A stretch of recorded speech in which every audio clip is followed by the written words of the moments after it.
Hello friends, आज हम बात करने वाले हैं एक ऐसे टॉपिक पर जो हर इंसान की लाइफ में बहुत इंपॉर्टेंट होता है, यानी पर्सनल फाइनेंस। अगर आप सोच रहे हैं कि मैं तो अभी स्टूडेंट हूँ या मेरी सैलरी उतनी नहीं है कि मैं फाइनेंशियल प्लानिंग कर सकूँ, तो भी ये वीडियो आपके लिए ही है। क्योंकि पर्सनल फाइनेंस का मतलब होता है अपनी इनकम और पैसों को समझना और उन्हें स्मार्टली मैनेज करना। तो आज के वीडियो में मैं आपको बताऊँगा 5 पिलर्स ऑफ पर्सनल फाइनेंस, यानी अर्निंग, सेविंग्स, बजटिंग, इन्वेस्टिंग और प्रोटेक्शन। तो वीडियो को एंड तक ज़रूर देखना। सबसे पहला स्टेप जो फाइनेंशियल प्लानिंग का है वो है अर्निंग्स। चाहे आप जॉब कर रहे हो, बिजनेस कर रहे हो या फ्रीलांसिंग कर रहे हो, इनकम के बिना फाइनेंशियल प्लानिंग पॉसिबल ही नहीं है। लेकिन स्मार्ट वो होता है जो अपने एक्टिव इनकम के साथ साथ अपने पैसिव इनकम को भी क्रिएट करता है। एक्टिव इनकम यानी जॉब या बिजनेस से जो आपकी इनकम होती है उसे हम एक्टिव इनकम कहते हैं। वहीं दूसरी तरफ रेंटल इनकम, डिविडेंड या किसी और तरह के इन्वेस्टमेंट से आने वाली इनकम को पैसिव इनकम कहते हैं। तो अपनी अर्निंग को डाइवर्सिफाई करो और एक ही इनकम सोर्स पर डिपेंड मत रहो। सेकंड जो इम्पोर्टेंट चीज़ है फाइनेंशियल प्लानिंग की वो है बजटिंग, यानी अपने इनकम और मंथली एक्सपेंसेस का प्लान बनाना। एक आप सिंपल फार्मूला यूज़ कर सकते हो 50-30 और 20 का। 50% इनकम अपने नीड के लिए जैसे कि rent, food expenses, utility bill payment के लिए आप यूज़ कर सकते हो। बाकी 30% you can set aside for shopping, movie and outings. बाकी 20% जो सेविंग्स और इन्वेस्टमेंट के लिए आप यूज़ कर सकते हो। You can note down your monthly expenses and plan your expenses accordingly. Budget बनाना बहुत बोरिंग सा लगता है, पर ट्रस्ट मी, यही फाइनेंशियल प्लानिंग का एक बहुत ही इंपॉर्टेंट स्टेप होता है।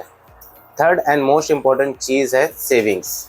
अगर आप हर महीने थोड़ा थोड़ा भी सेव करते हैं तो वो हैबिट लॉन्ग टर्म में बहुत बड़ा रिजल्ट देती है। हमेशा याद रखो, सेव बिफोर यू स्पेंड। पहले मंथली इनकम से सेविंग्स निकाल लो, बाद में बचे हुए पैसे को खर्च करो। और एक इमरजेंसी फंड भी ज़रूर बनाओ जो कम से कम 6 महीने के मंथली एक्सपेंसेस के बराबर हो, ताकि जॉब लॉस या मेडिकल इमरजेंसी में आपको अपनी सेविंग्स या इन्वेस्टमेंट को ब्रेक करने की ज़रूरत ना पड़े।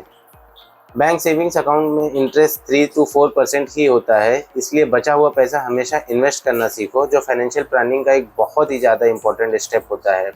सेविंग से आप जो पैसा बचाते हो वो इन्वेस्टिंग उन पैसों को बढ़ाता है। तो आज के टाइम में अगर आप सिर्फ सेविंग्स अकाउंट में पैसा रखते हो तो इन्फ्लेशन उसकी वैल्यू को कम कर देता है। तो सेव किए हुए पैसों को इन्वेस्ट करना बहुत ज़रूरी होता है। अब इन्वेस्टमेंट के लिए आपके पास बहुत सारे ऑप्शंस होते हैं। सबसे पॉपुलर जो ऑप्शन है आज के टाइम पे वो है स्टॉक मार्केट में इन्वेस्ट कर सकते हैं, जहां हाई रिस्क हाई रिटर्न होता है। जो लॉन्ग टर्म इन्वेस्टिंग के लिए बहुत अच्छा ऑप्शन है, पर स्टॉक मार्केट में रिस्क भी काफ़ी ज़्यादा होता है, तो वहाँ इन्वेस्ट करने से पहले आपको पूरी नॉलेज होना चाहिए। दूसरा जो ऑप्शन है वो है म्यूचुअल फंड्स, जहाँ आपको मार्केट लिंक डिसेंट रिटर्न मिलता है। आप मंथली सेविंग्स अमाउंट का एसआईपी स्टार्ट कर सकते हो, जो हर महीने आपके अकाउंट से म्यूचुअल फंड में इन्वेस्ट होता जाएगा। अगर आपको शेयर मार्केट से लिंक्ड इन्वेस्टमेंट नहीं करना और एक सेफ एंड स्टेबल इन्वेस्टमेंट करना हो तो गोल्ड आपके लिए एक बेहतर ऑप्शन होता है। लेकिन फिजिकल गोल्ड के बजाय आप सॉवरेन गोल्ड बॉन्ड या गोल्ड ईटीएफ में इन्वेस्ट करना ज़्यादा बेटर है, अगर आपका केवल इन्वेस्टमेंट पर्सपेक्टिव से गोल्ड में इन्वेस्ट करना चाहते हो तो। और अगर आपको बिल्कुल ही रिस्क नहीं लेना है तो अपने पैसों को आप बैंक में फिक्स डिपॉजिट कर सकते हो, जहाँ पर रिटर्न कुछ खास नहीं मिलता है। अब आपको कोई भी इन्वेस्टमेंट शुरू करना हो उससे पहले अपना रिस्क प्रोफाइल समझो, और सबसे ज़रूरी, नेवर इन्वेस्ट ब्लाइंडली। पहले सीखो, समझो, फिर इन्वेस्ट करो। Fifth and the most important part of financial planning is protection.